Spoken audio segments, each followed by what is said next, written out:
and queens, welcome back to another episode of Faith Helps Podcast. And this is your girl here, rocking it out, Dr. Diamond Booth. And no, this is not my office, and no, this is not the new setup. So if you watched last week's episode, you know that I'm in a transitional season right now. Officially moved back home into Baltimore. And unfortunately, the space that I'm planning to use for these episodes is not quite yet ready, but it's getting there. But needless to say, with the theme of this year being show up, that's exactly what I'm aiming to do, is to continue to show up. So this is just a quick little check-in, because I actually have something later, a class that I'm attending at 5, just learn how to do my taxes. I encourage you to do the same. Carlton Dennis, if you're familiar, is the person. But anyway, that was a shameless plug, and I'm not even getting paid for it. But anyway, blessings come back around. I wanted to still check in and still drop a pod for this week. I'm also planning to drop a just like a blog of like what that whole 2 weeks, 3-ish weeks of moving back home, leaving my job, and some other developments that happened along the way, like what that looks like, because I did document it, the ups, the downs, the in-betweens. But what I want to say to you today is it is very important that whatever you're going through, that you anchor yourself in knowing what God said to you. And as I've been going through adjusting to a lot of different things lately, I've been reminded by God to trust what He has said to me and what He is telling me. Because a lot of times we want to rely on our BFFs or our spouses, significant other, boyfriend, girlfriend, whomever it might be, right? But you don't know their connection with God always, and you don't always know what if God has only said something to you but not to them. To clarify, there has been certain things that I feel like God has been downloading to me that unfortunately I've shared. Fortunately, unfortunately, it's a learning experience, and hopefully this helps you as well, that I've shared with my parents, especially with me being back home. Just because, one, honestly, if I'm being honest and human, I needed the encouragement. I needed the reassurance, and I did not get it in the way that I thought. It was like encouragement with a healthy dose of, but let's think logically. And sometimes the things that happen with God are not logical. They don't make logical sense. And that's where faith steps in, is that you're standing on something, just like water. You're standing on something that is uncertain. You don't know if it's going to hold you up. You don't know if it's going to carry you. When I went to see Noah at Sight and Sound this weekend, this past 2 weekends ago, or this past weekend for my birthday, at the event, I was just captivated by how many similarities there were between Noah's story and my current situation. So last year I booked this ticket for this year, thinking that, I'm going to really want to go. This year got here and I was like, for my 30th birthday, I don't know if I want to go to Sight and Sound. I want to be on a cruise ship somewhere. Didn't happen. So I stuck with the plan, went to the show. Glad I did. Because as I was watching, I remembered why I booked the tickets for this show.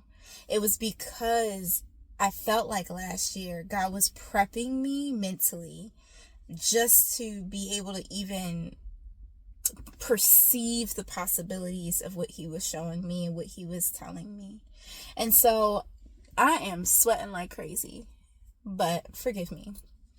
I decided to, so last year, downloaded to me certain things that He was going to be preparing me for mentally before I'm prepared for it, as far as like character wise and financially and resource wise and all that. But needless to say, as I'm watching the play unfold, it was almost like I was watching my own story unfold. Like the uncertainty, the going to loved ones and family, and they're not quite getting it, and it doesn't make sense because Noah was working on this ark for, I think it was 120 years, and it was in the middle of the desert. They had never seen rain before, so it's crazy to everybody. And sometimes you're working on something that seems crazy to everybody. You're working on that dream, or you're writing that book that no one else thinks matters, or you're starting that family or staying in that marriage and fighting longer when everyone else is saying to give up. You're giving your 110% when your co-workers are giving the 10 and the 20%, saying it doesn't matter. But you see the promises of God before you. You see and hear what God is telling you is possible, and you're trusting it. And it's important that you hold on to what God has been saying to you in that trust and that faith. If you keep driving and keep pushing and you keep just doing your best and showing up, allowing God to redirect you and steer you as needed, He got you, baby. Now, here's the second part. 3 days ago, I had a dream, and God often communicates with me through my dreams. So I take my dreams seriously for the most part. Some dreams, this is a conversation for another time, but some dreams are just dreams, right? And some dreams that we have are just a result of what you watched on TV or eating pizza too late. But I had this dream, and I was pregnant.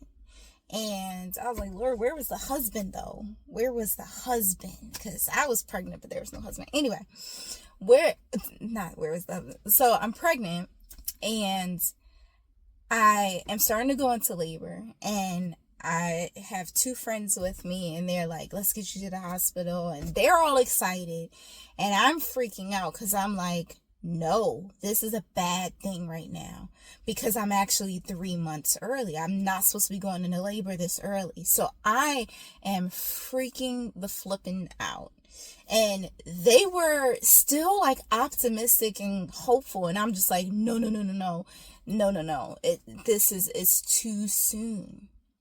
Now, I'm continuing to pray over what God was communicating to me or revealing to me in that dream. But one of the first things that came to mind as I woke up, almost immediately as I opened my eyes, was there are certain things that you don't want coming to fruition before it's time. And you need to trust the process and trust God that He's developing something in you that's so special, so tender, so fragile, that it has to come to its full maturity and its full growth and development for it to survive the world that you're bringing it into. Whether it's a vision, a dream, an idea you have, there's an incubation period that has to go through. Just like you wouldn't, if you were pregnant, you wouldn't want your baby to be born 5 and 3 months early. You want that baby to stay in there and develop. And once you at that 9-month mark, you be like, all right, bro. All right, little dude, you got to get up out of here. But before then, you don't want that baby to be harmed. You know that it's important nutrients that baby needs in order to be healthy and strong and withstand labor. Because labor is traumatic and stressful on the body for the woman, but it can also be a very traumatic and stressful event for the baby. It's for both. And so you want that baby to be as healthy as possible, as strong as possible, and ready in its timing for it to be birthed. The same thing happens with your dreams, your visions, your ideas, your goals, your objectives. You want to make sure you're not just rushing to get things done just to check a box. What is your why behind what you're working on? What is your why behind what you're believing for? Why do you want those finances? Why do you want the big break? Why do you want the promotion? What is the why? If that why is not connected to somewhere down the line connected to service to others and glorifying God and building up God's kingdom and providing for your loved ones, and I'm not just saying like it has to be something philanthropic, but if it's a self-centered why of, oh, I just want everyone to love me, baby, you're not ready yet. You got some internal work to do. If your why is, oh, I just want flex on people, you're not ready yet. You're still in your incubation period. You're still immature. And I don't mean that in a disrespectful or sarcastic or harmful way. I mean it in an honest way. There are certain things that I know I'm not ready for because I clap back way too fast. So I'm like, okay, I need to take a moment and allow God to work on me because I'm still in that incubation period for certain things. And so I hope that this encourages you, but also helps you to slow down and to trust the process. I keep saying trust the process, but I think maybe what we need to hear instead of just trust the process is to slow down and endure the process. Actually savor it. Like some watermelon. You savor it. Savor the process so that you don't birth something before its timing and it fails. Then you got to start all over again anyway. So trust God's timing. Slow down. Be in your incubation period. Allow God to work on you while He's working on it. And keep going. That's my encouragement for you guys. I hope that you have a happy Thursday. I'm going to get up out of this car because it's hot. All right? And hopefully by next time I log in, it will be my new setup. It's set up. It's just a fact of 7 dogs and trying to make sure the sound and the audio and all that straight. But anyway, I love you guys. I'm praying for you guys. Pray for me. To God, Jesus Christ, loving prayers of good fruit, love, joy, happiness, kindness, all those things. And, remember, faith helps.